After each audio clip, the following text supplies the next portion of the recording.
we're back with another episode of the Lakers Fast Break podcast. It's Gerald Glassford coming right back at you here from Lakers Fast Break, Pop Culture Cosmos, Inside Sports Fantasy Football, and Game Source. We truly appreciate everyone out there that listens to all of our great shows. And if you can, please give us that 5-star review wherever you get your podcasts.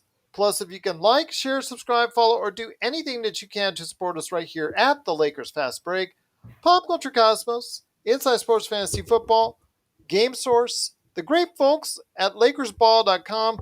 Go ahead and check out Ox 1947 today at LakersBall.com.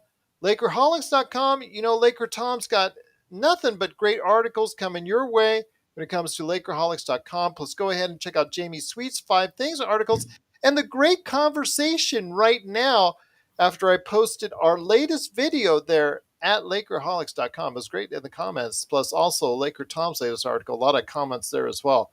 Check it out today at Lakerholics.com. And don't forget, if you're on YouTube and you're checking out Joe Soro right now, right below is that subscribe button. Go ahead and subscribe below Joe Soro today and get the latest notifications on when we go live or when we plan to go live right there for you at the Lakers Fast Break.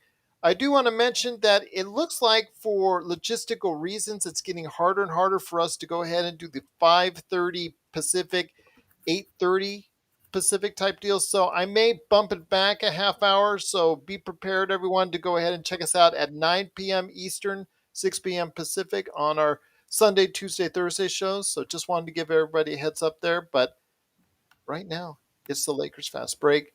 Do want to thank so much everybody out there, including our good friends at the Hoop Heads Podcast Network. And if you can support all the things that I just talked about, it is sincerely appreciated.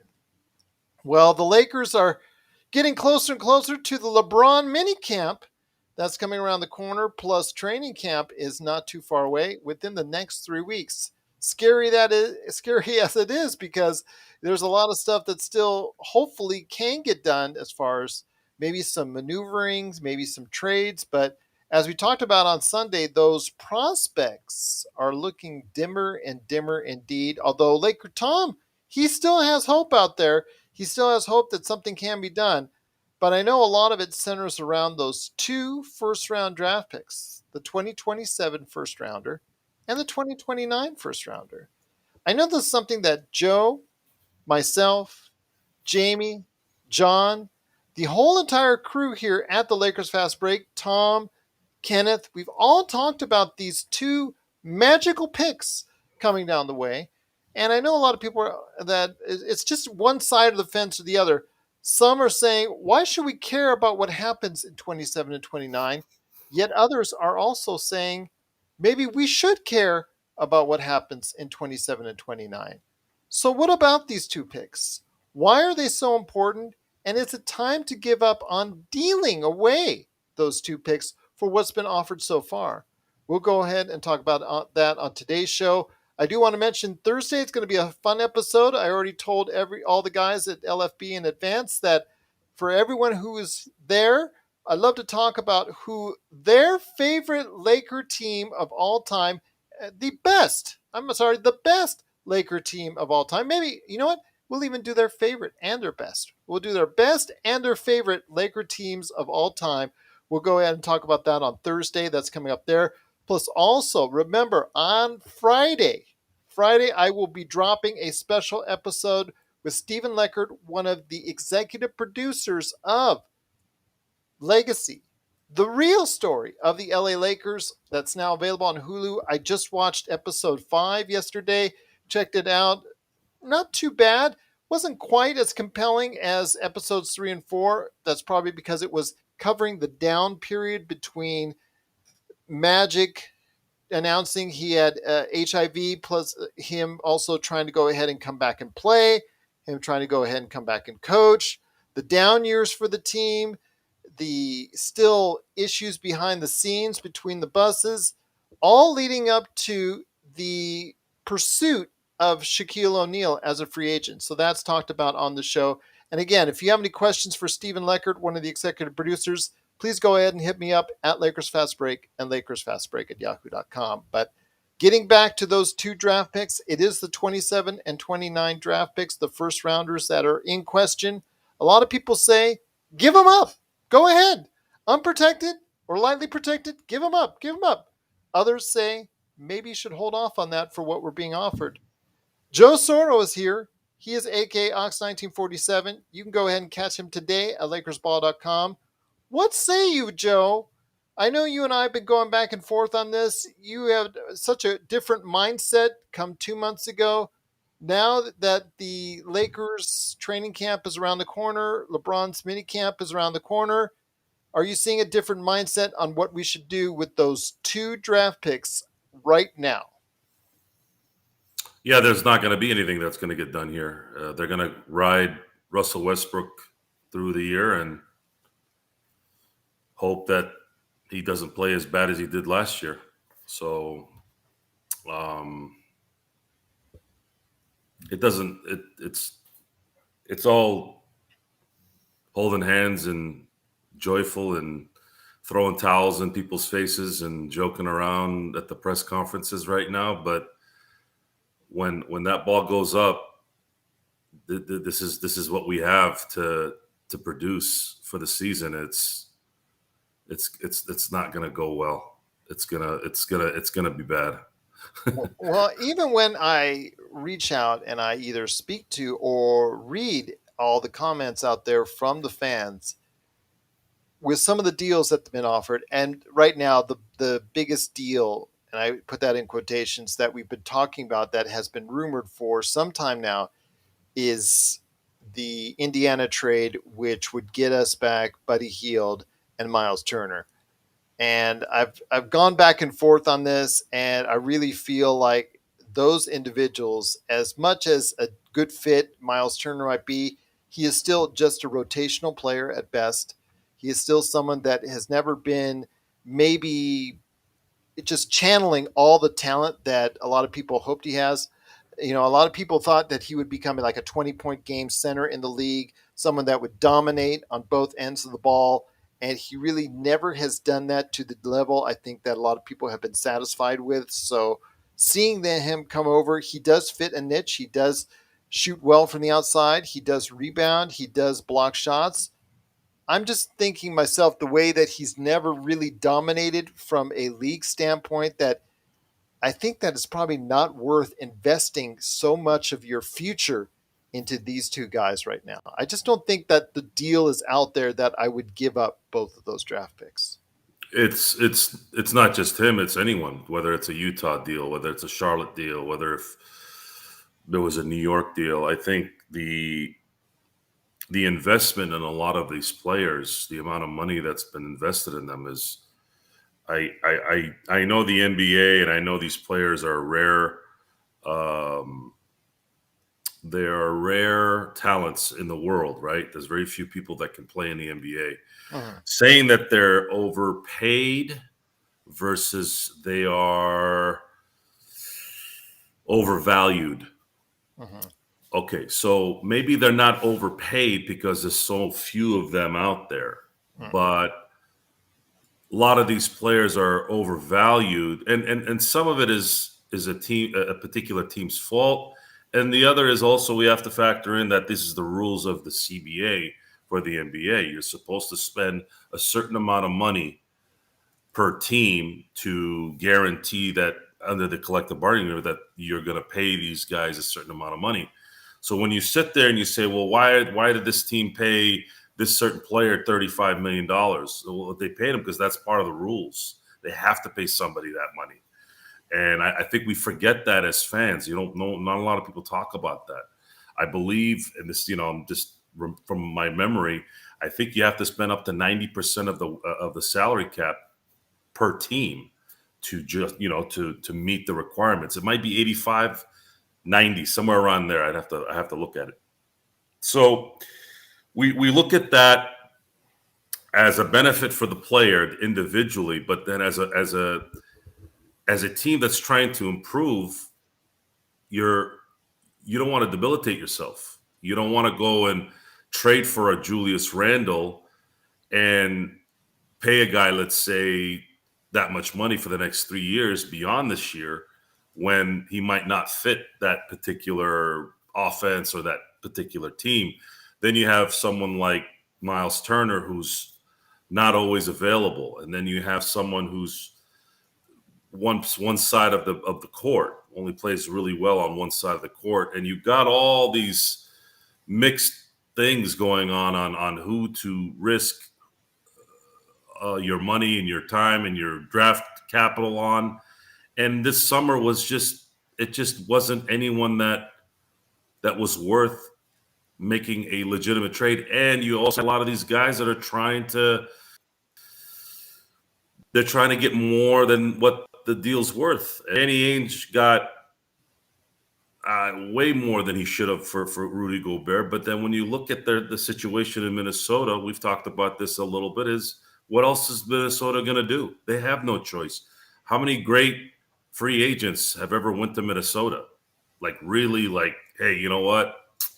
Yeah, I'm playing for the Lakers, but I'm a free agent. I'm going to go to Minnesota and Cleveland and see how good those places are. And if they knock my That's why socks they have off, to make those trades in Minnesota. yeah, they have to. So there's so many things at play here that there is some meaning to it. Unfortunately for the Lakers, the meaning is they made a massive mistake last year that they will not be able to get out of until 7 months from now. And all the hand holding and rear grabbing and fake smiles and fake bro hugs are not going to change the fact that you have a backcourt coming into the season that's going to get lambasted when it matters, because they are not capable of performing at a high level. A high level for the Lakers with a team of Anthony Davis and LeBron James, they're just not, it's not going to happen. Is there a small chance it might? There's always a small chance of anything happening. But I would need to be convinced before the season started on why Russell Westbrook's all of a sudden going to not be Russell Westbrook. I need you to convince me. I need you to convince me why he won't be Russell Westbrook. I want you to convince me why Patrick Beverley is not going to be Patrick Beverley. And if you can't do that, then I'm going to assume, or I'm going to see the fact that we are going to probably turn into the Hindenburg and crash and burn here.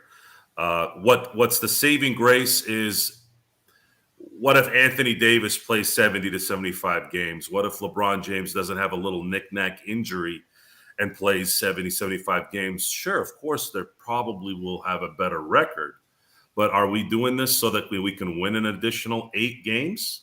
Or are we doing this so that we win a championship? We're here to win championships with this team, with those two guys at the helm.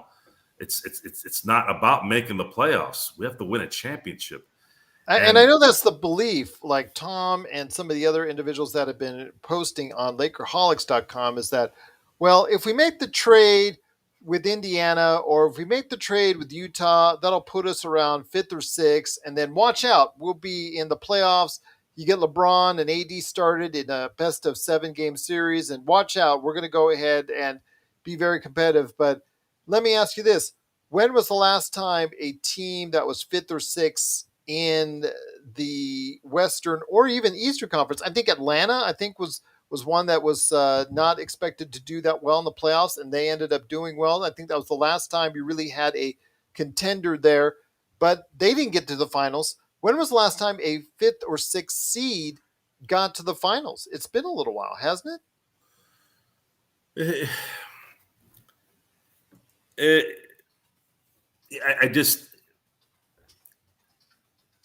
I woke up today knowing that they're going to be doing the press conference for Patrick Beverley, and Darvin Ham was going to be a part of it. And there was some dialogue about how Russell Westbrook, will he be there and all that. And that all happened.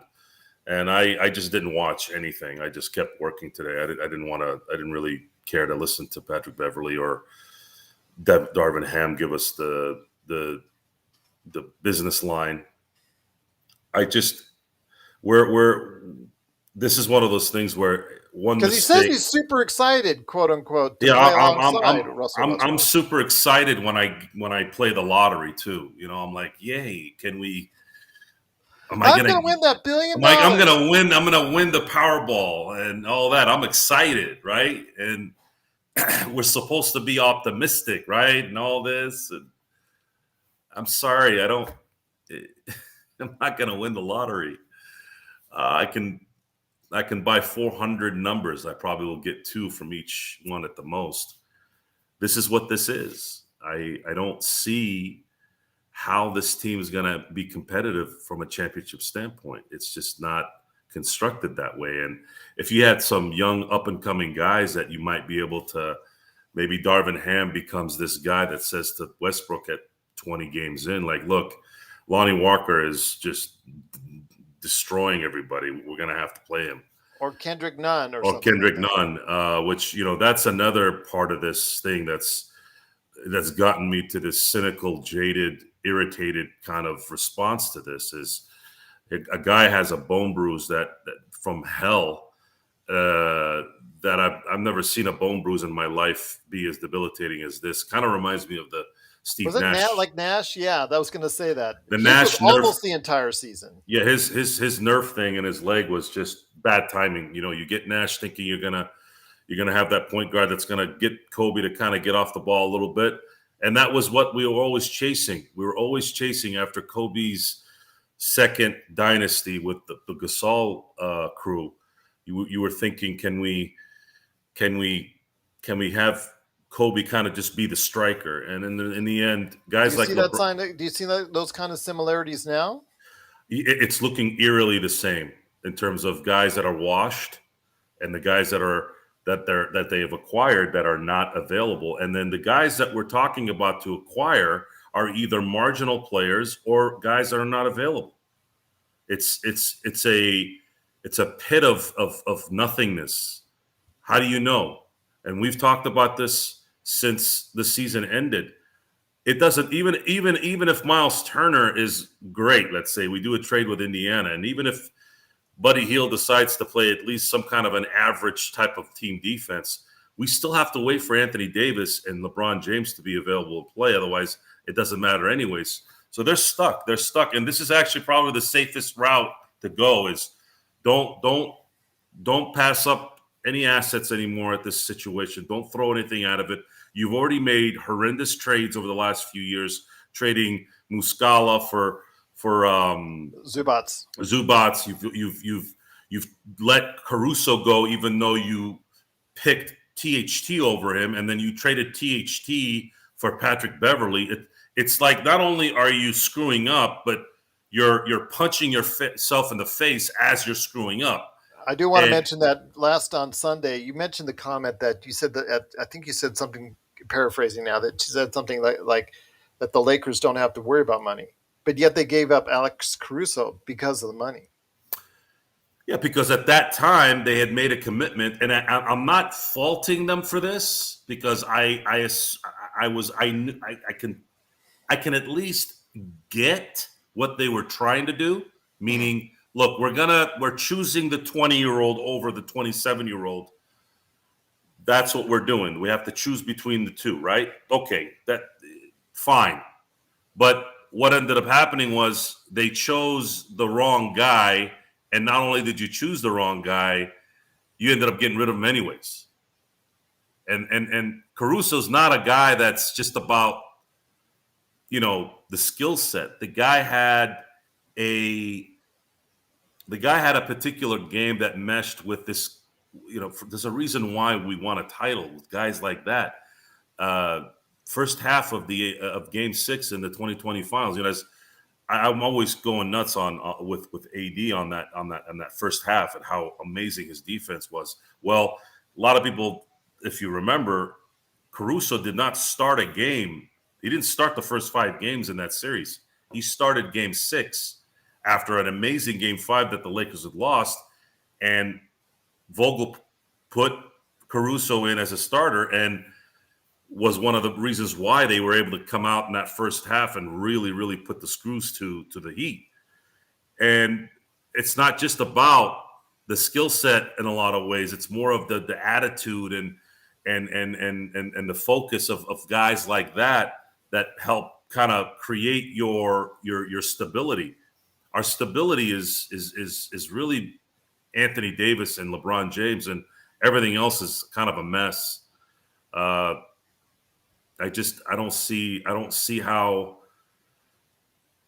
this is going to end well, because it's got to be a title or bust. Like, you can't even lose you can't even get to the finals and be happy when you're a Laker fan. We can't do moral victories here. It's not going to look good. I mean, okay, let's say we get to the 6th or 5th or even 4th seed. Let's say we get to the 4th seed and maybe like a second round playoff exit. I know that would be above many analysts' expectations, above many fans' expectations, but still, that's not where a 17-time world champion wants to be.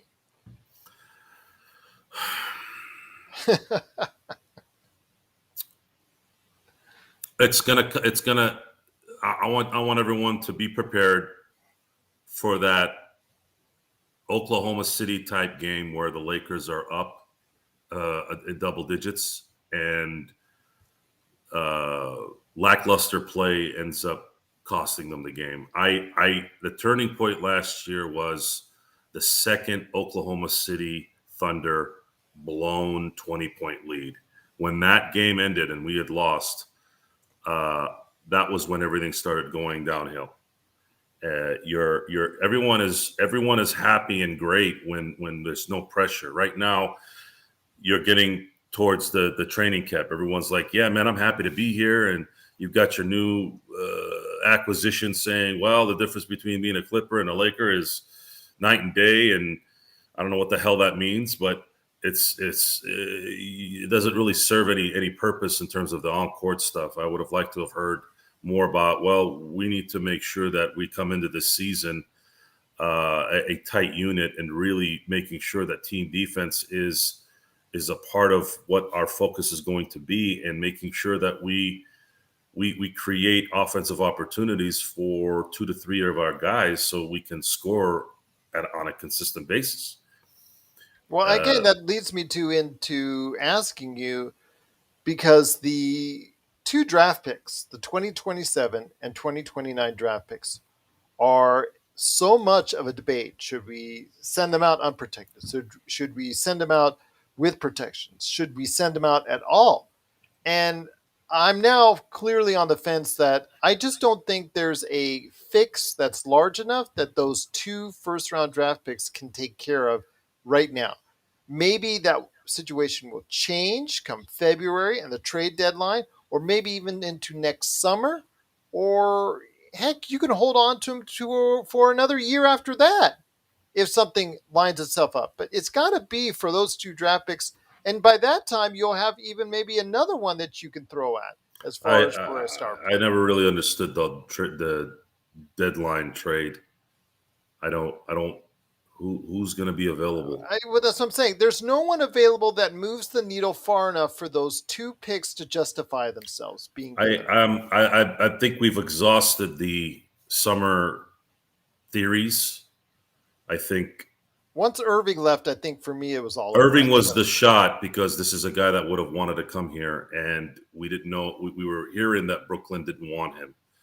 That started making a little sense, but I'm over this discussion, and I'm going to assume that there's some people listening to the show right now that are ready for another discussion. We have to really start talking about coming to the realization that this backcourt's going to be Patrick Beverley and Russell Westbrook, which is an absolute nightmare. That is an absolute nightmare. I mean, yeah, one can play defense, hopefully still at 34 years of age. The other one, we don't know. From what we saw last year, yeah, 18.5-point game score, but how many shots did it take? What was the efficiency level? What was the turnover ratio? What was the three-pointer percentage? So many questions that if it doesn't improve, it's a real liability of a backcourt for the Los Angeles Lakers. And I don't see what would Darvin Ham do that would be different. Are people expecting a X's and O's guru? Is Darvin Ham a motivational type guy? I don't. If I'm picking a coach, if I'm sitting down and I'm trying to figure out what his plan's going to be, according to the current roster, let's say there was no trades. Let's say we sit down and we say we are going to roll with Russell Westbrook at the point guard. I don't know how you're going to devise a offense that's led by LeBron James. I don't know how you're gonna lead an effective offense if LeBron James is your cog with a player like a Russell Westbrook, whom, yeah, we knew he couldn't shoot coming in, but we did assume that when LeBron would find that player cutting through a screen or going to the basket, that he would make a simple fundamental layup. We also assumed that when he was dropping back when trying to play effective team defense to stop a team from scoring, you would also assume he would be able to close out using fundamentals of defense, of just professional basketball. Yeah. You would think that those little things would happen. And if you're at that time a 33-year-old, I keep hearing this future first ballot Hall of Famer. I don't care if he goes into the Hall of Fame tomorrow. I don't care how many triple doubles he's had. I'm talking about right now. He is not good. Nobody questions about his career and his history when his but name see comes that, up for. yeah, Well, hold on. but Let me say that's this. yeah. Well, let me say this. Springfield, when his name comes up, first ballot Hall of Famer, no brainer. MVP, All NBA, All Star appearances, all time triple point getter. Yes, that's all not in question, and a first ballot Hall of Famer. But like you said, it's about right now and what he can give you right now. Yeah, he hasn't. I don't see what's going to change. We still have the same ownership. We still have the same team essentially, and actually we have a younger team. Russell Westbrook's not going to listen to Lonnie Walker or any of these youngsters. LeBron James and Anthony Davis are not drill instructors types. Darvin Ham has been shown to be this tough guy, and maybe he is. However, we live in a pansy league. How's him being a tough guy going to really work without probably making somebody, feel sad and get Well, all he's going to have cranky? to go ahead and bust some balls. Well, if he does Like that, then Baltimore. he's likely gonna have to sit his butt down and not let him play. And when Frank Vogel did that last year, what happened? We start blaming Frank Vogel for losing the team. Management threw him under the bus because that was the easiest thing to do, and that's the part of the, that's the C word that I was telling you about, cowardly stuff that you'll see little earmarks of when it comes to how the leaders of this team have managed things. They do it in a lot of cowardly ways. You I had a know guy. John. Well, I know John McCallion said, and hopefully you can get him on the air here in an upcoming episode. I will say that I agree with him. Should Palinka get fired if Russ doesn't get traded this year? I don't think it's about necessarily Russ getting traded, but to me, it's a results-based business. If they have a fifth place to eighth place finish, and they're out in the first round, goodbye, Rob Pelinka. It's a results-based business, and the Lakers. If the Lakers are nowhere near on that horizon to getting back to a world championship, I think the writing is on the wall. Who are they going to get? Who There's brilliant who's minds out there. Just not just brilliant? Yeah, okay, but who's winning championship? I mean, Danny Ainge is supposedly supposed to be this brilliant guy that always fleeces teams. He hasn't won squat in 14 years. What's Sean Marks won? What's our boy in Oklahoma City won? He hasn't won jack squat. Majuri. He won because he made one really, really good trade with for Kawhi Leonard out of San Yeah, Antonio, but what and if you get someone like you got in Milwaukee with Darvin Ham as far as the coaching? What if you go for their front office? What if you go for another successful individual in the front office who's maybe not the GM, but maybe someone, the assistant GM, someone that could actually have a lot of good ideas that maybe sees things from a better perspective from the outside and can bring those things to the Lakers that may make them a better team? Lakers have never really hired guys outside the Well, they're family, going to right? have to start thinking about that. That's something that's irritated me to no end. This nepotism thing, you can see it works both for and against you in regards to how you run an organization. The issue is they have won that way, and that's why they're sticking to it. And they've lost that way. I will just leave that on the record Yeah, as there's far. more losing than winning. That's always the In this case. past 12 years, my friend. Yeah, What but that again, I'm gonna go back to what I always go back to from 12 years ago, or I should say 11 years ago.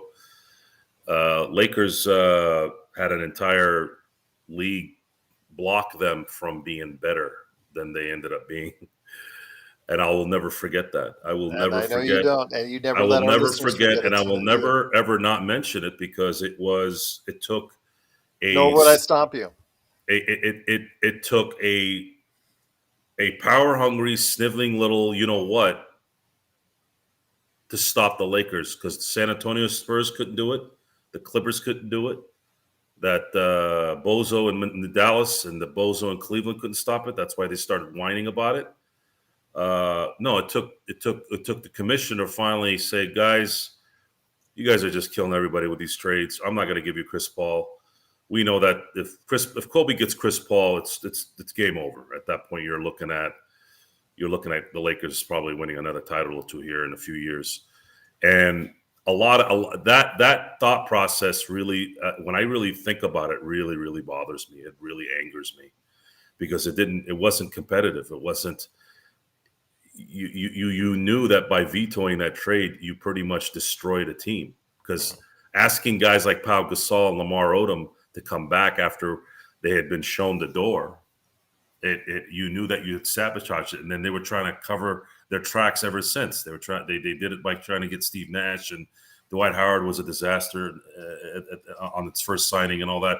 They never recovered, and Kobe had at least 2 or 3 years left of Kobe ball, and I believe the Lakers would have won at least one title with Chris Paul and Kobe still being at the top of his game. So I'm not going to listen to all that BS. I never will. I'll always go back to that it took an entire league. I wouldn't say conspiring against the Lakers, but it took an entire league of whiners to shut down the greatest franchise in their league. You thanked a team that was one big part of what brought the NBA where it is. You thanked them and you thanked your one of your star players. You thanked them by saying, "No, we're not going to let you have this guy because Dan Gilbert and Mark Cuban are crying over here." And yeah, not gonna ever forget that. The Lakers right now are a leaderless team, and we are going to continue going to this season with a leaderless team. So you don't think that Patrick Beverley, who has come in and actually alluded to that said he was going to be a part of that voice for the team that he mentioned earlier today in his press conference that was there, as far as him being the individual that he thinks can get this team riled up to go ahead and be motivated in order to go ahead and compete in the Western Conference? You don't see him bringing that kind of energy because to me, I think that he's brought that, if nothing less, if you don't like what you see as far as Patrick Beverley, the player, if you don't like what you see as far as Patrick Beverley, the individual going off and talking smack, at least the individual that I have seen as well has provided some type of energy, guidance, and sometimes wisdom to locker rooms in order to get them to a next level, like we saw last year with Minnesota.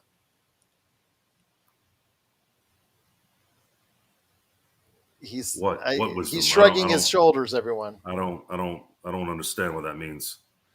you don't see him giving that kind of energy. You talk about a I don't. leaderless team. You talk about a Yeah. leaderless organization. What's Patrick Beverley's vocal cords going to do to get Russell Westbrook to close out on defense? What's Patrick Beverley's voice box going to do Well, to if he make calls him out, isn't that what you would want? you don't call out Russell Westbrook? He's going to tell you to go sit somewhere, and then that's going to just resonate throughout the entire team.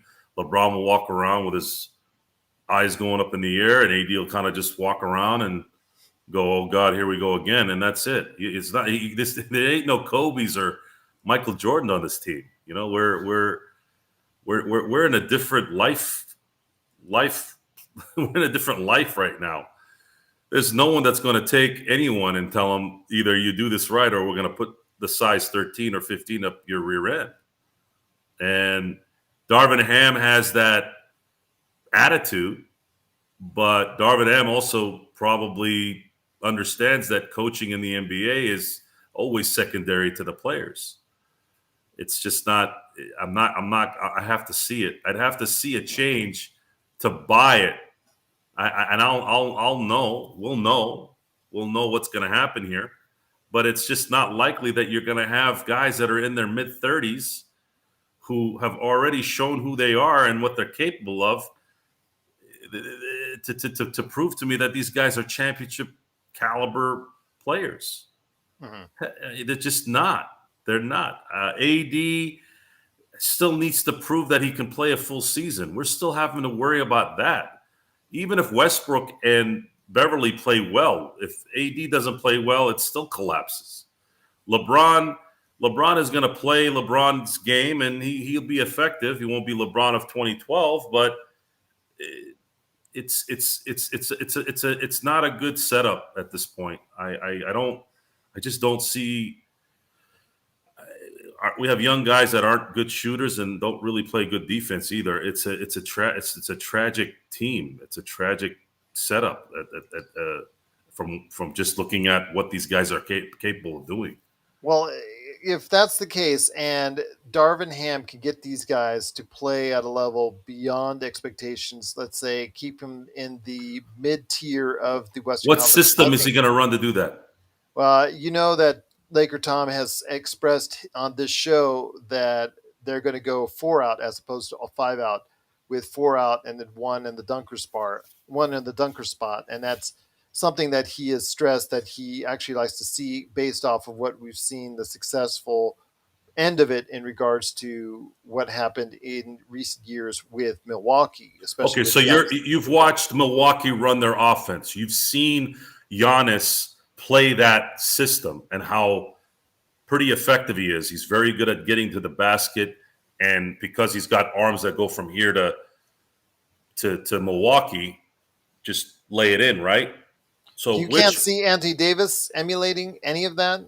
Anthony Davis is not explosive enough to do that like Giannis does. If he does do it, if he happens to work, if he worked on that setup during this summer, which I haven't seen anything like that. I haven't seen Darvin Ham really working with Anthony Davis and saying, look, you're going to be playing the Giannis role, and this is what I'm going to need you to do. Is Giannis deals with a lot of,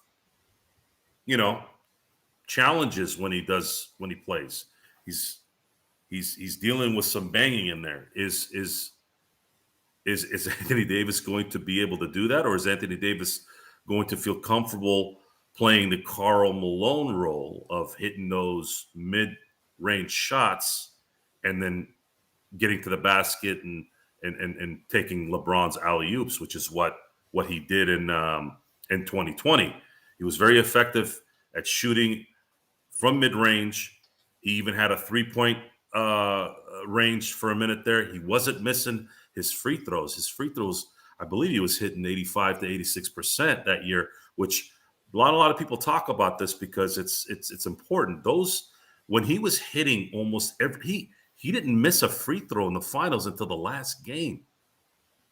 I mean, that is a huge difference maker. When you're big is not missing free throws. It is the opposing team is just, it's gonna, what happened to Miami's, That's what happened in the end. They just collapsed in Game 6. They played their butts off so much in Game 5 that when Game 6 came, it was like, we're done, guys. We played our hearts out, and we're just done. And a lot of those contributing factors is you have your star not missing free throws, and when he does get an open shot, he won't miss. It's a mentally draining situation when a big is doing that to you.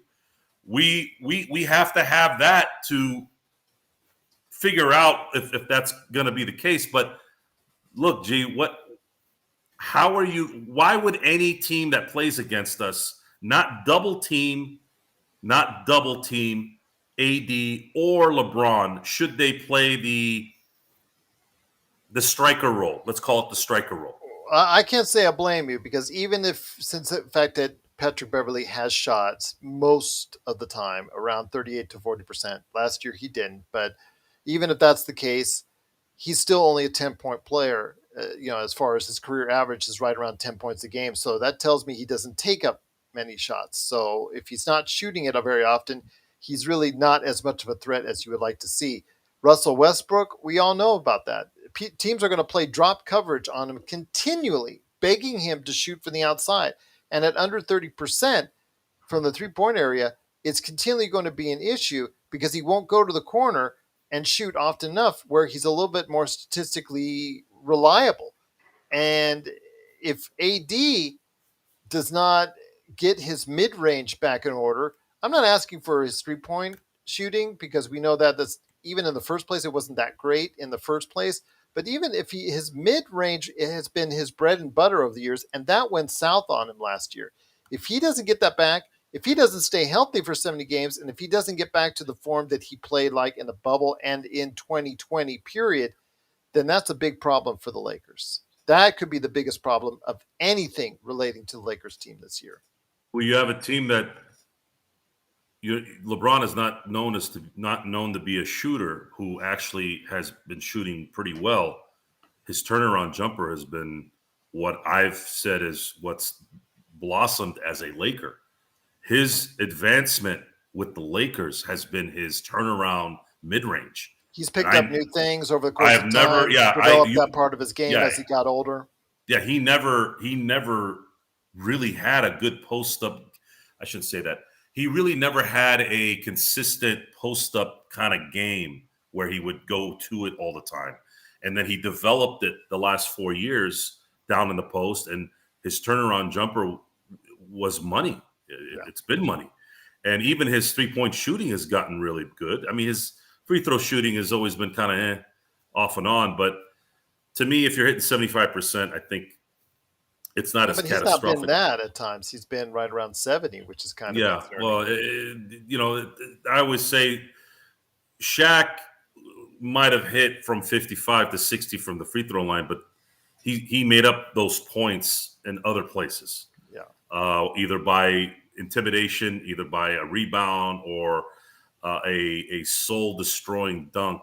I used to say the reason why Shaq never cost the Lakers a game because of his free throw shooting was because if he missed, let's say he took 10 free throws and made 5, right? That means we've lost out on 5 points in those 10 free throws per game.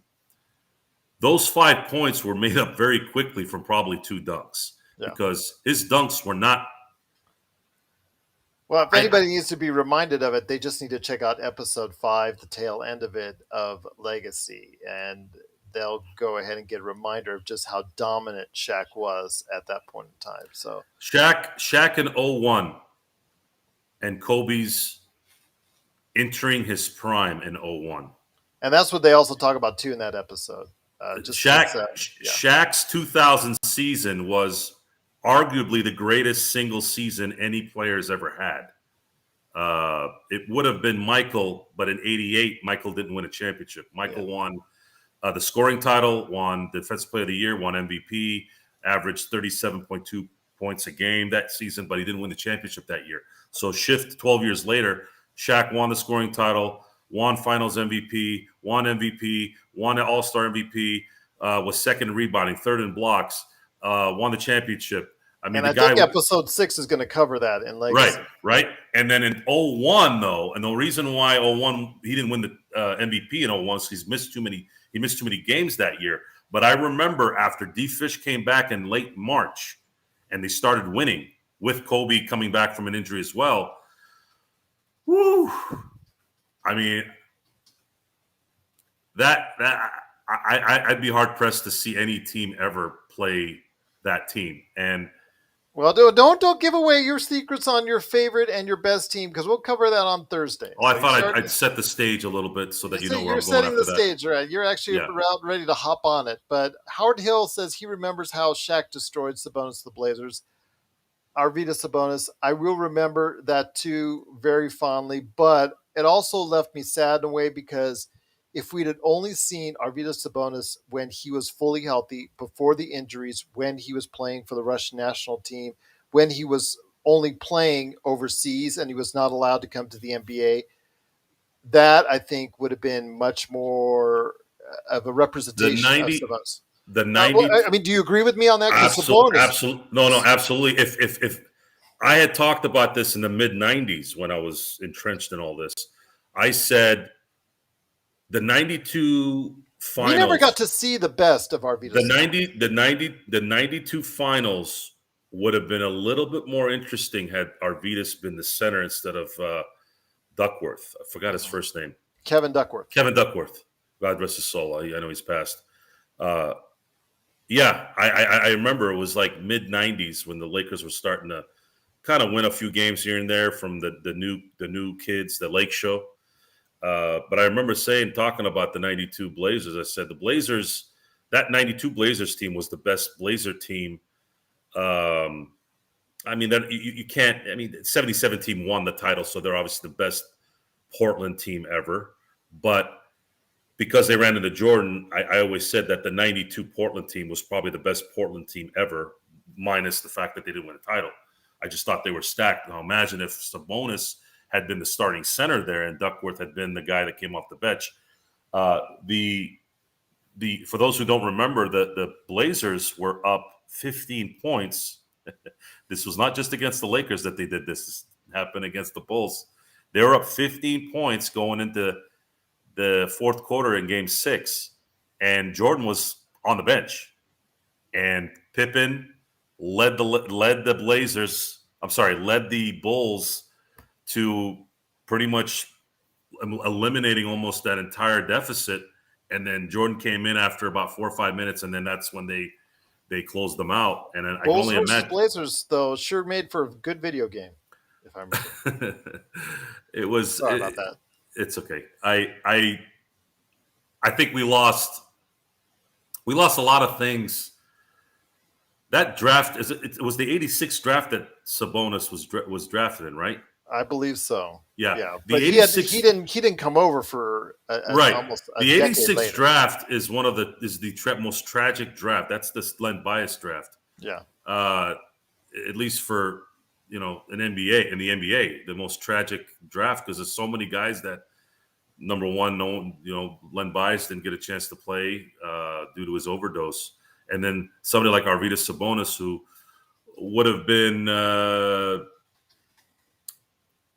like the first true like European guy. Yeah, but he didn't. Like I said, Arvydas didn't come over until 1995, almost 10 years later. And by that time, the knees were already shot. Yeah. He became relegated to someone that's going to spot up right there at the 3-point line. And tremendous passer, very gifted passer, and could shoot the three. But yeah, just something that was what could have been. And I will say again, if you haven't checked out Hulu, the Legacy, the real story of the LA Lakers, episode 5 was a good one. It wasn't quite as meaningful as third and fourth episodes. I really think that one was better, but this does delve on a lot of topics, including the tensions going on in LA because of the Rodney King riots back in the day. They did cover the Lakers' hard times that they went through during those rough years after Magic retired and Showtime basically was done and over with, and it turned into the Lake Show. Talked about getting Nick Van Exel. They talked about obviously what they did to go ahead and start making the efforts to draft Kobe, and it talked about, you get the first glimpses of Kobe in high school, and how he was starting to go ahead and become a true performer at that point in time, and what efforts that the Lakers made to go ahead and trade Vlade away to Charlotte for Kobe, and they talked about that, and of course getting and acquiring, and what money they had to move aside in order, how the most important aspect of the trade was not Kobe, but was clearing up the money for Shaq and getting enough money to go ahead and pay Shaq as a free agent. That was the most important thing about that. So uh, Ryan is saying we're whether we like it or not, we're keeping Russ. I have a feeling we are. It's looking more and more like it. But closing out this conversation as we do, and we truly appreciate again you being part of the Lakers Fast Break. Once again, it's Joe Soro along with me, Gerald Glassford. Before we do all the stuff that we do at the end of the show, I want to go ahead and stress again those draft picks, the 2027 and 2029 first round draft picks. Those are the ones that have been much talked about, much debated. And again, for anyone out there that wants to go ahead and give those up now, what are we getting it back for? What are we getting back in return? Is it enough to go ahead and put the Lakers into a championship window? I don't think so. So maybe hold on to them until either A, you let it go to that point where you draft him, or B, somebody comes up later on that is worth those draft picks. Joe, your final thoughts on that before we head on out? Talking about Russell Westbrook and his performance this coming year and Patrick Beverley is just as played out as talking about the 27, 29 picks. We're talking about picks that are not going to even be thought of until, 5 and 7 years from now? But the reason why they're so attractive is, again, as I said before, LeBron will have already gone and left, retired, most likely, although I can't say for sure, most likely from the NBA. AD will probably no longer be a member of the Lakers at that point in time. So there's a great question on where the Lakers will stand. And I think that's part of the reasoning why that they're holding on to those draft picks. Again, also as well, when you give up those draft picks that could potentially be valuable, you got to do it for something that's really going to move the needle. And outside of Kyrie Irving, I don't see enough, even from the most ardent of fans that are talking about a Miles Turner, Buddy Hield combo or a Utah triumvirate coming to Lakers. I don't see even the most positive of reviews on that saying that, you know what, we've got a championship locked up when we get those guys. No, there's no players available right now that would guarantee anything. And unless AD is playing at MVP level, it still wouldn't matter. Even if you had gotten Kyrie, if AD's not playing MVP type level of basketball, you're not going to win. We're going to have to wait this out. We're going to have to try and enjoy the season. I'm exhausted talking so negatively about what's going to happen, but I am not going to fake this one out, guys. I don't fake anything out. If I feel like this is going to be what it's going to be, because of what has been presented to me, I'm going to tell you guys, look, this is not going to work. And I still don't think it's going to work. Nobody can convince me right now. If we gave up those two draft picks, we're going to get something that's going to get us past fourth place. And the fuel starts from. I agree with you, Howard. The fuel starts from the fact that we still live in this. It's hard to be constructive and criticize and really back things up. I think a lot of times when people are explaining why things are not going to work, I think it may come off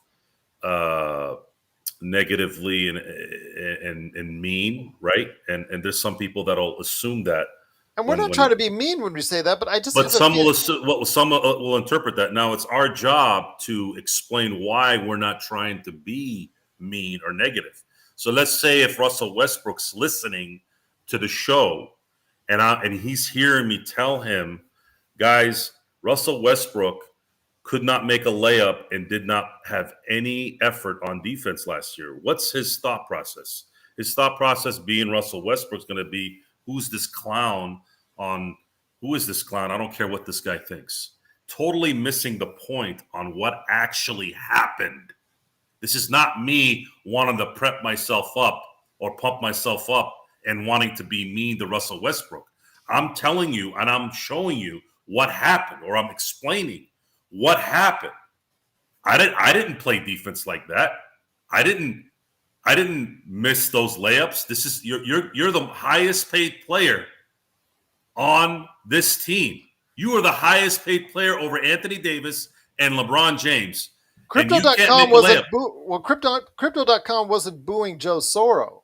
Crypto.com was booing Russell Westbrook. So stop dwelling in the past. Stop doing this. Okay, I'll buy that. You know what? I'm going to show you. Show me you can hit a layup.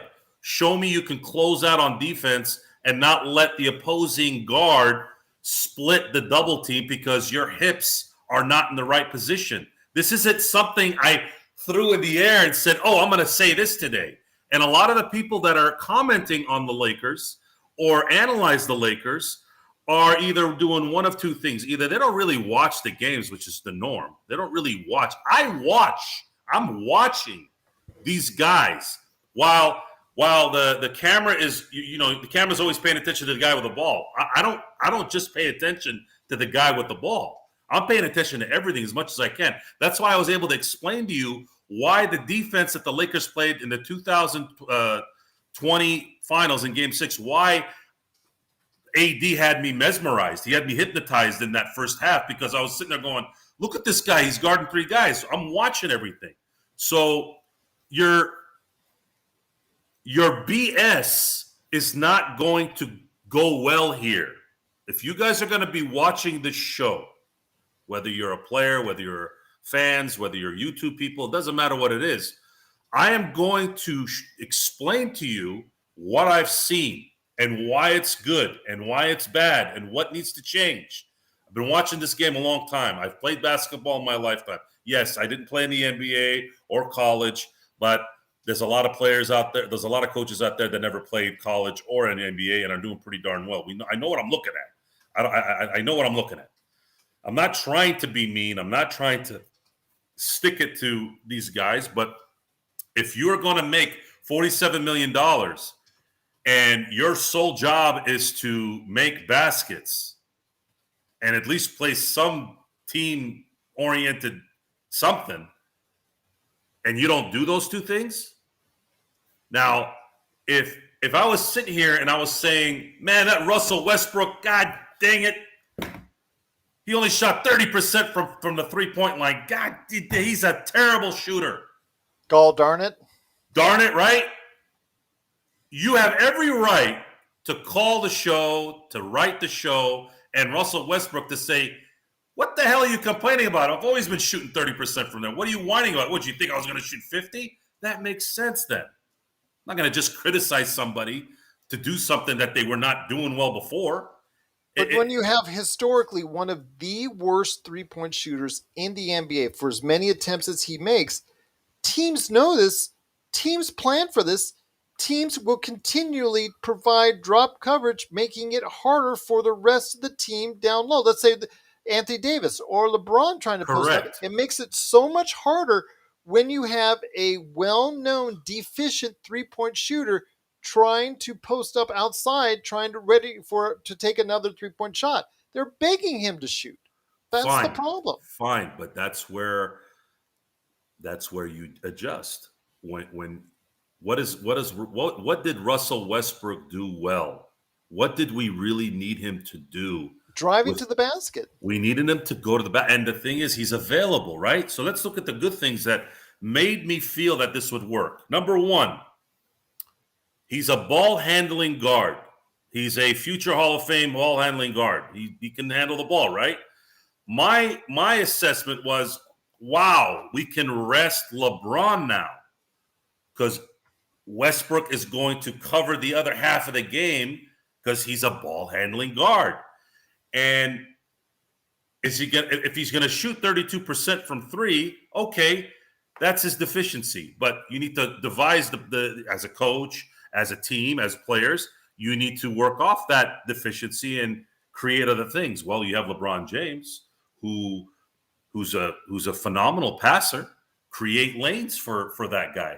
He can get to the basket. He's got the quickness. He's available. What is one of the greatest abilities in sports? Availability. We know that he'll be available. That's good. Play it that way. But what ended up happening was he couldn't even do the simple job. And on top of that, what really set me over is the inability to own up to the problem, to own up to it, own up to your crappy performance, own up to it. Even if it's a true leader, will still blame themselves, even if it's not really them. And he didn't show me that he had any leadership qualities at this point. And in the end, it was a lot of his fault too. It wasn't just something where I wanted him just to say it. No, he was a major problem. We won 33 games last year. When was the last time we had a team of all-stars like this and won only 33 games? Well, again, I don't remember ever. At this point, you're asking for a lot. Let's say they do get to a point where you're looking at them as a top 4 seed in the Western Conference. That would be anywhere from 50 to 55 wins in an NBA season, or this upcoming NBA season. That would be a 17 to 22 game turnaround. That would be one of the largest turnarounds for an NBA team in quite some time. And so the I guess the mountain is there for them to climb. And you all already know this. We both think, and a lot of the fans out there, all think that right now the Lakers are not equipped to go ahead and climb that mountain with the team that they currently have. No. You have Beverley. What's he averaged? 10 points. I mean, he averaged 10 points. Even if he shoots 40%, he's just a 10-point a game player. He's a career 40% shooter from the field. 38 to 40. we did not upgrade in any way this offseason. If he plays good defense, again, that's something else he can bring and attribute, because they've thrown out the numbers. If he plays anywhere near that, that's a big bonus of what you did last season. You're asking a 20-year vet and a player who's not known to be a bump and grind type to now take on a massive 82 game load. You are playing through, you're asking for disaster. It's gonna, I don't know. I've been racking my brain and trying to figure out how this could change. Let me ask you this. If AD and LeBron are healthy and you get a full 70 games with the roster as it is currently constructed now, the Lakers don't give up those draft picks. They don't make that magical trade for Utah or Indiana or anyone else. Russell Westbrook stays on the roster, but you do get a healthy 70 games at a effective level. I'm not asking for all-time great LeBron or all-time great AD, but at an effective level, where do you see their record? Where do you see them at? Do you see them at 40, 45 wins maybe? 45 is a good number. Okay. That's just about what Vegas has. They're gonna be spent by the time the playoffs come. This is true. That's a big part of this. The team does not have the depth. The NBA playoffs have turned into its own season. And Adam Silver's in a little bit of a rut here. He's trying to add some more excitement during the year. He's trying to create tournaments. You have 10 teams now that are going to make the playoffs because of the play-in. Now there's more stress to that. We can't just play. We have all this advanced medical technology and all these perks. Some of these guys are making $60 million a year, $50 million a year. And the fact that we're still talking about these guys only playing 65 to 70 games is an absolute just tragedy. It's the sign of the times, Joe. And the sign of the times is, and that's why the positiveness and all is not going to work. Again, if you're LeBron James, who's played 20 years, I'll take that one. Okay, I get that one. But when you're 28, 29, 30, 31, the fact that you're not playing 75 to 80 games a year comfortably goes to show me that it's never really been about anything other than just mentally being a weak person. And that's it. I don't really have any don't really have any assessment beyond that with that. I think guys like Giannis, guys like Jimmy Butler are probably some of the few guys that I would say kind of still possess a little bit of that kind of tough guy. I want to play and I want to do my thing. I'm not gonna go like, hey, I'm old school and all that. Look, So let me it's ask you got nothing this. to do with that. It's a matter of you're getting paid all this money. You know, fans are coming to see you. Why aren't you available? Why are you missing 50, 60 games? So let me ask you this. Let's say if the Lakers in the next 3 weeks at the LeBron minicamp pull off that magical trade, let's say for Indiana, with both of those draft picks. Laker Tom is happy. All the people on that one side that says we should give up those draft picks are happy. Where does that leave the Lakers with those two on the roster? So Miles Turner and Buddy Hield. Yeah. Okay. We would need Buddy Hield to at least play a little bit of defense. I do feel that he would be a huge upgrade on the offensive side. Huge. He will make those open threes. Miles Turner is the perfect complement to AD's game. If he's there the whole year, there is a dramatic upgrade. How Now, much? yes, dramatic because you have it's like putting Gasol next I to understand. So let's say everything goes right and you yeah, have all those guys together and they're somewhat healthy for a majority of the games this season. What are you thinking? thinking as far as the results at the end of the year. Yeah. I could see them winning 50 games, but there's no depth. So we would need the starting the starters to be focused for 82 games throughout the year, and then on top of that, we're going to need them to be focused. We're going to need them to be healthy through the playoffs, which Statistically, they have not been. You know, when you no. talk about But those guys, Turner. we're talking strictly their games, Yeah. and they're not going to be distractions. I don't think I've ever heard Buddy Hield being a locker room issue or any issue on a team. And I Miles know he Turner, was upset with his playing time when he was moved from starter, in Sacramento from starter to coming off the bench. I know that he was a little bit upset, but I think he got an extension shortly thereafter, which kind of made him a little bit more acceptable of that. But then he became a starter in Indiana, and he would become a starter at the Lakers. I know Paul Lippman says 33 wins in a year when the West was unusually weak last year.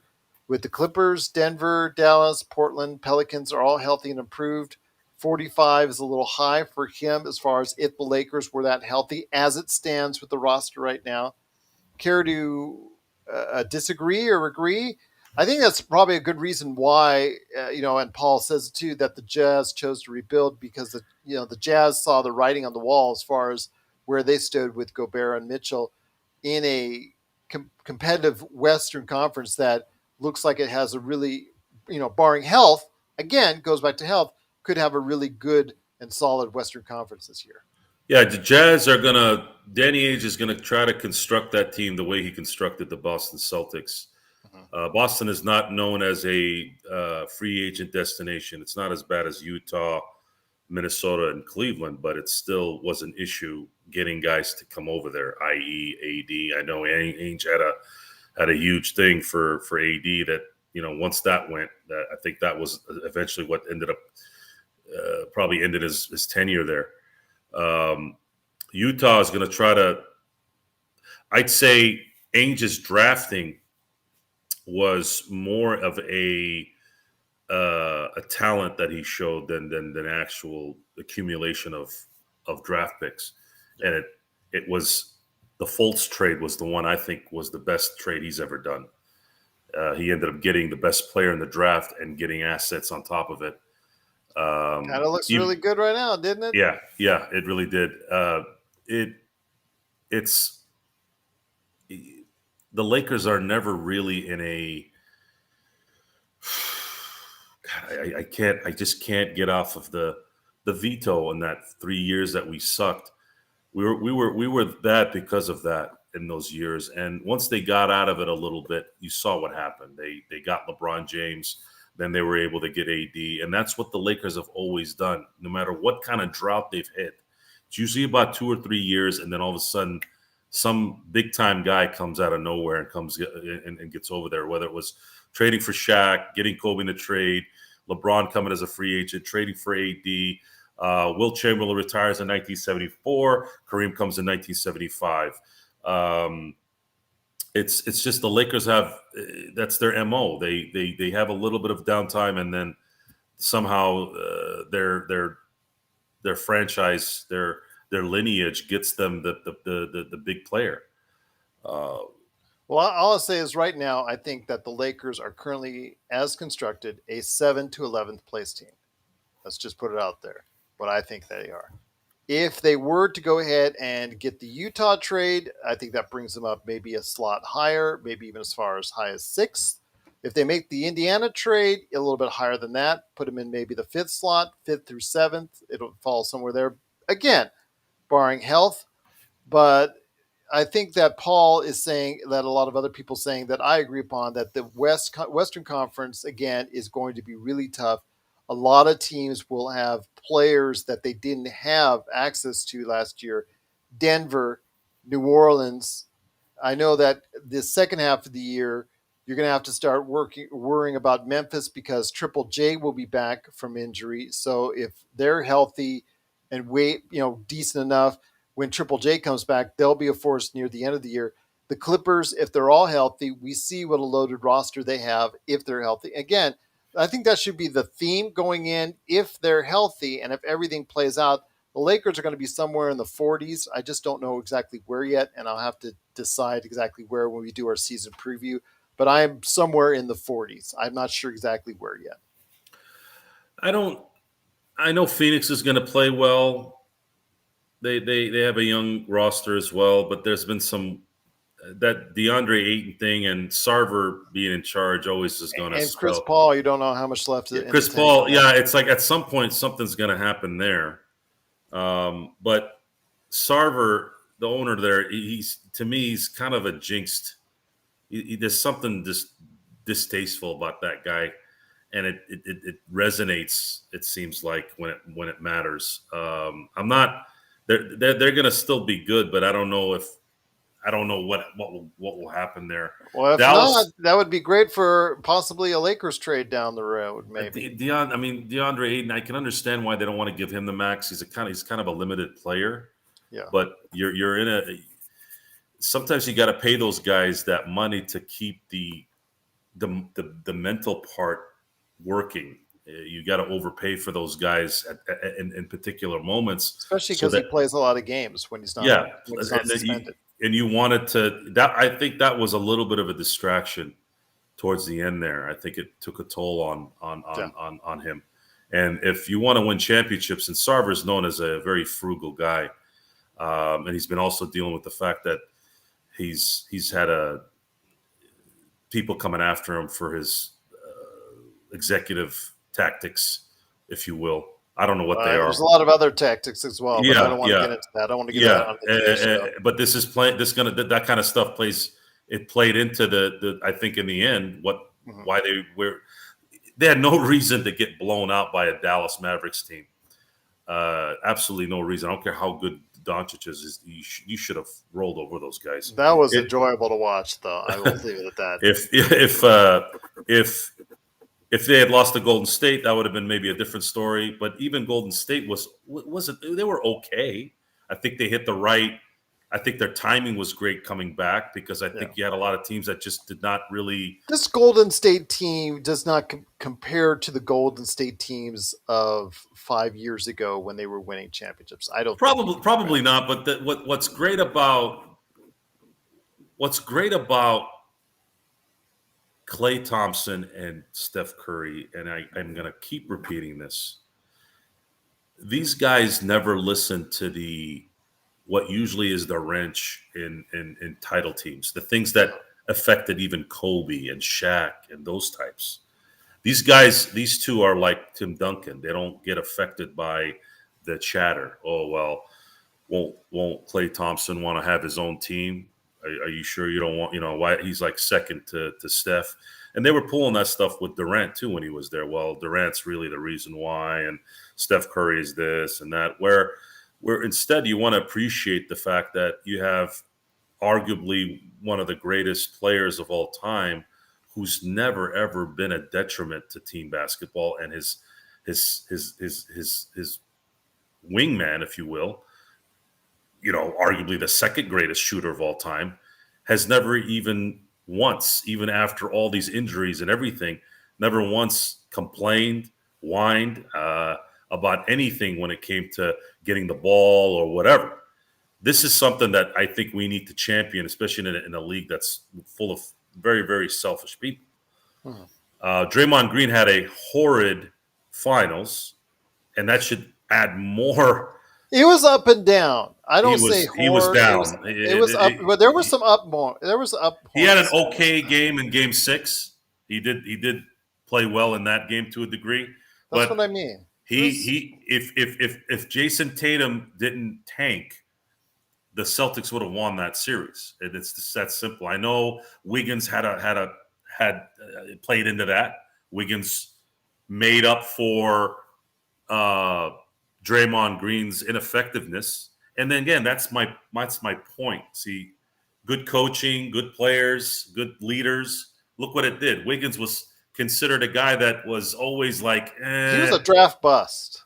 I would, you could say he was a bust because he was a number one pick and he was very highly And he also touted. had a huge contract. Yeah, it's just He had one good year in a contract year that paid him that money in Minnesota, and it's been like an albatross ever since, as far as wherever he's gone.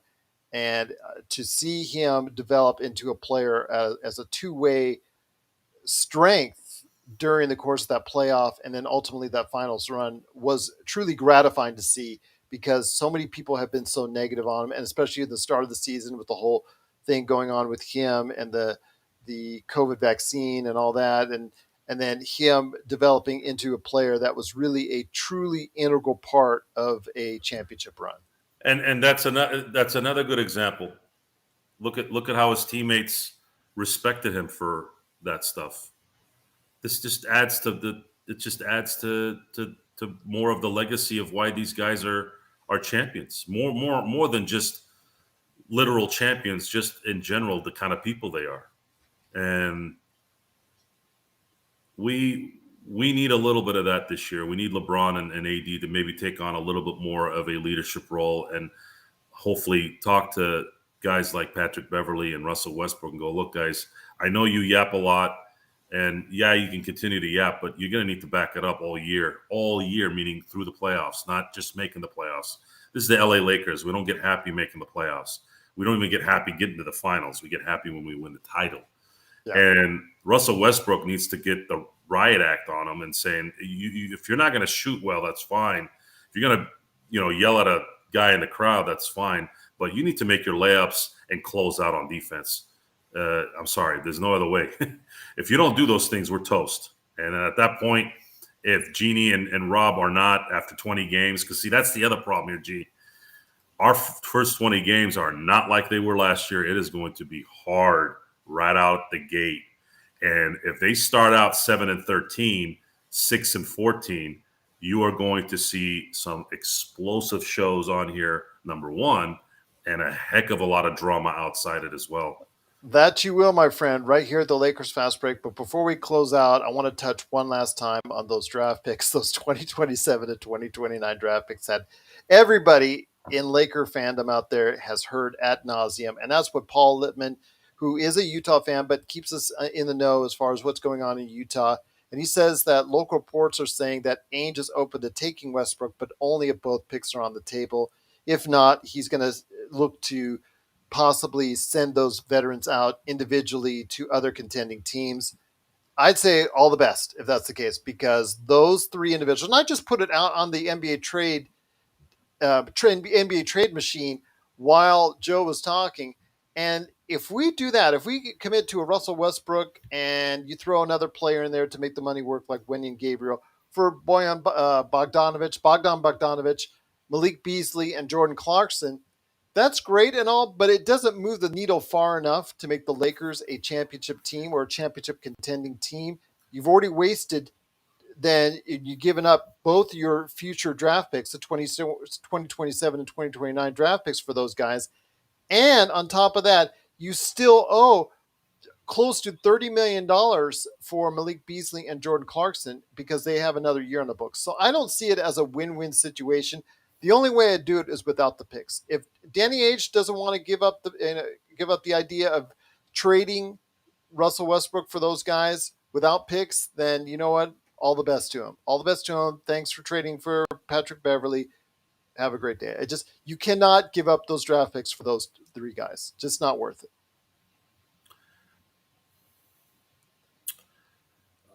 I'm thinking halfway through the season, we're going to start talking about next summer. Mm-hmm. And that's where the real talent is going to need to be shown by the Laker management.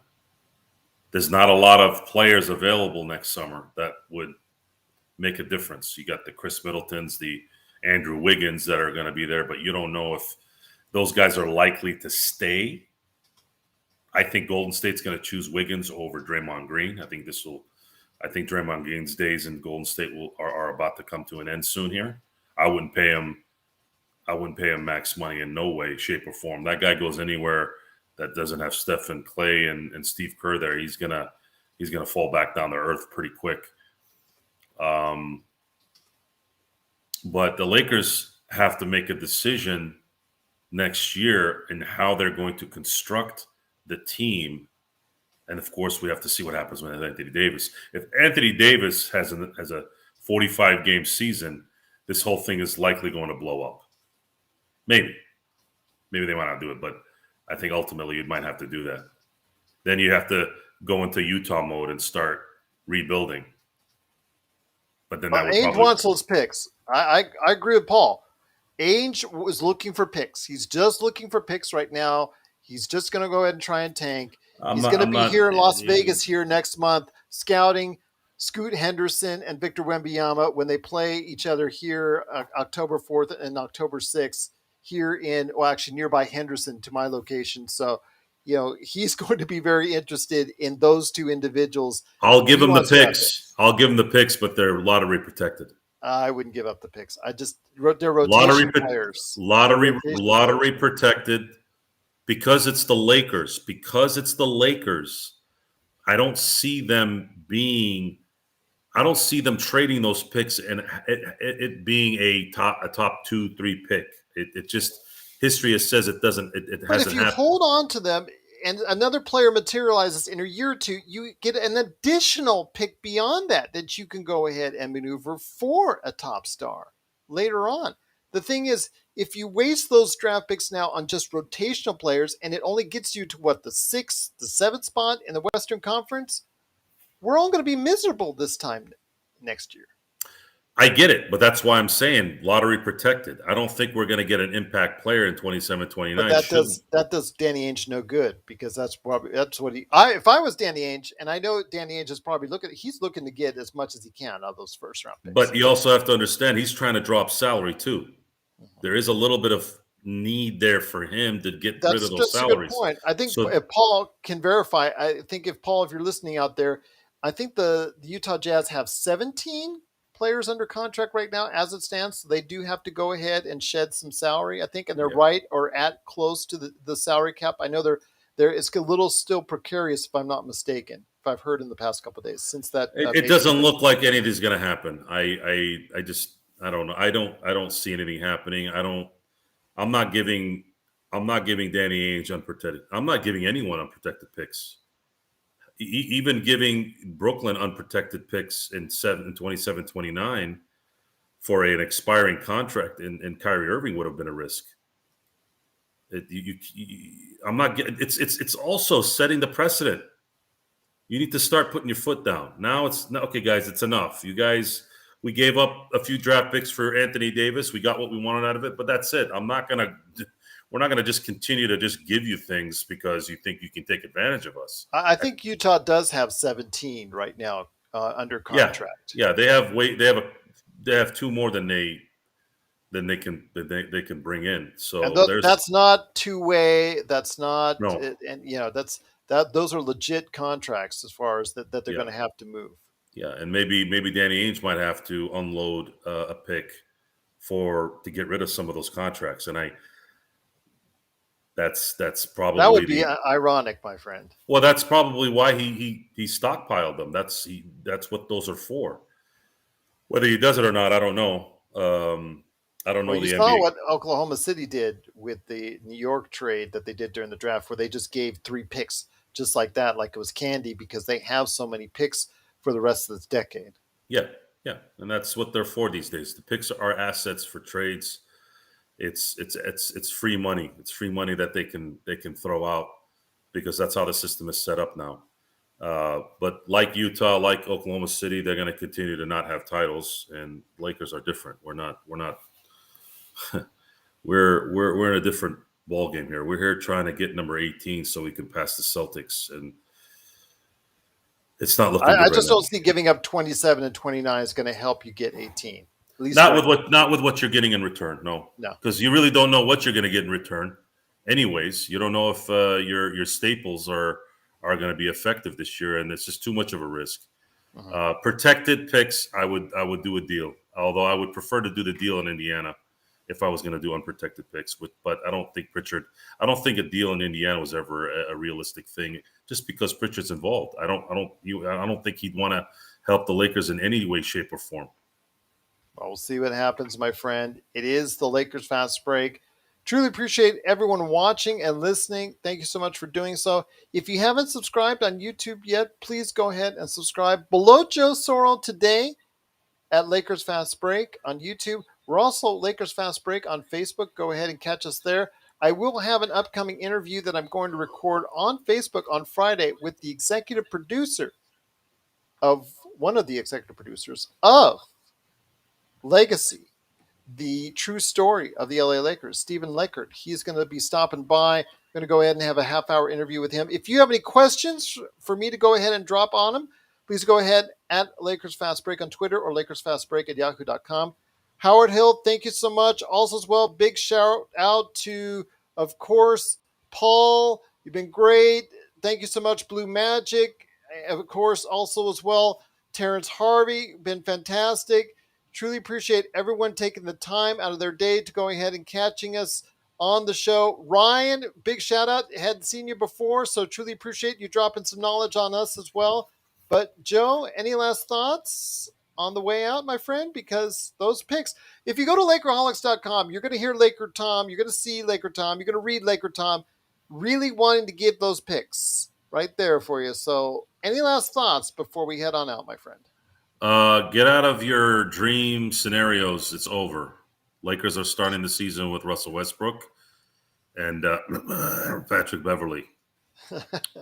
Well, Patrick Beverley again today at the press conference was all smiles. He was happy to be there, was saying all the right things. Will he continue to say all the positive things about the Lakers going forward? I'm wondering if that's going to, be continuing the case. And if it's not, we'll talk about it here at the Lakers Fast Break. Why did they have a press conference for Patrick Beverley? Because they just traded for him, my friend. He's a major acquisition of the summer for the Los Angeles Lakers. Major acquisition? Well, that's what, right? What? Tell me what the major acquisition for the Los Angeles Lakers was. Lonnie Walker the fourth? I don't. Any questions? I don't. Leaves you kind of Yeah, speechless, no, doesn't it? no. It's very Just hard to do that. I don't. I know we're in the business of talking, And we but do a good job of that. but that's the job is for us to analyze and discuss. But if I'm playing a sport and that's my job, probably wouldn't talk as much. Oh, there you go. But you are here to go ahead and talk, and that you do, my friend. But if you have any questions for Joe or I, always at Lakers Fast Break or LakersFastBreak at yahoo.com. We've got a great episode coming up for everyone on YouTube on Thursday at 9 p.m. Pacific, 9 p.m. Eastern, 6 p.m. Pacific, 9 p.m. Eastern, 6 p.m. Pacific. We're going to go ahead and start our shows there. 5:30 Pacific. It's just been hard. I know a lot of people are getting off to work for the LFB guys, so It's really hard for them to go ahead and make it to the show, so we truly apologize. We're going to have to bump it back for 9 p.m. Eastern shows and 6 p.m. Pacific shows, so please stay with us for that, because on Thursday on YouTube, we're going to be talking about our favorite and the best Lakers team in our minds, and we hope to hear thoughts from you on that as well in the chat. Hopefully you will tell us who's your favorite and who's your best, who you think the best Lakers team of all time is. We'd love to hear your thoughts on that upcoming right here at the Lakers Fast Break on Thursdays. So for Joe Soro from LakersBall.com, where can they catch you, Mr. Ox 1947? Nowhere. I don't tell people where I go. Okay, well, you are rumored to be at LakersBall.com, hanging around the groups there. So go ahead and check them out there. You can check out me again at Lakers Fast Break or Lakers Fast Break at Yahoo.com. One last thing, Blue Magic says we need tips on how to deal with this heat from you, Gerald. Here's what you do dealing with the heat. You turn the air on as much as you can and hear the state cry about the grid. That's the best part about that. I can't, man. They turned off our area AC here in Las Vegas. They've already sent us a citywide note that said from 5 to 8, you're out of luck on AC. And I want everyone in my house the whole time while we're doing this. It's important to know. Why do you think I have no lights on right now? It is hot. We are gonna want to go all electric with this infrastructure too in the future here, in the near future. That's the genius of these guys' mindset, and I'm looking forward to adapting to this. Oh, anyways. I'll leave it at that.